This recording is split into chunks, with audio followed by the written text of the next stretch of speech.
6 గ్యారంటీలు 6 సీట్లు మీరు మాట్లాడండి. తెలంగాణ యుద్ధం మీరు మాట్లాడండి, మీరు నిలబడండి,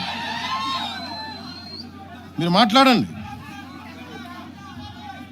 జనసేన పార్టీ 7 సిద్ధాంతాలు పుస్తకాల్లో చదివి వీటన్నిటికంటే కూడా తెలంగాణ నేల నేర్పించిన విలువలు ఇవి. వీటి కోసం మేము నిలబడే ఉన్నాం. ఇవేదో పుస్తకాల్లో రూపొందించిన సిద్ధాంతాలు కావి. తెలంగాణలో మేము చూసిన సామాజిక వాస్తవాల నుంచి పుట్టిన సిద్ధాంతాలు ఇవి. ఉస్మానియాలో 2009లో ఆ రోజు గద్రన్న పక్కనే ఉన్నాడు.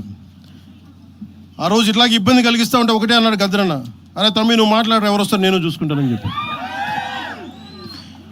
ఒకటే చెప్తా ఉన్నాను, ప్రాంతీయ తెలంగాణ ఆవిర్భావాన్ని, తెలంగాణ రాష్ట్ర ప్రయోజనాల్ని, తెలంగాణ రాష్ట్రాన్ని ఏ రోజు కూడా జనసేన అగౌరవపరచలేదు, గుండెల్లో పెట్టుకుంటుంది జనసేన. అలాగే ప్రాంతీయతను మేము గౌరవిస్తాం. అదే ప్రాంతీయత పేరుతోటి జాతీయవాదాన్ని బలహీనపరిస్తే జనసేన ఎప్పటికీ అంగీకరించదు. మేము దానికోసం కొట్లాడతాం, నిలబడతాం. ఇది మీరు ఇలా మాట్లాడితే రేపు పొద్దున ఎక్కడ దాకా పోతాయి అంటే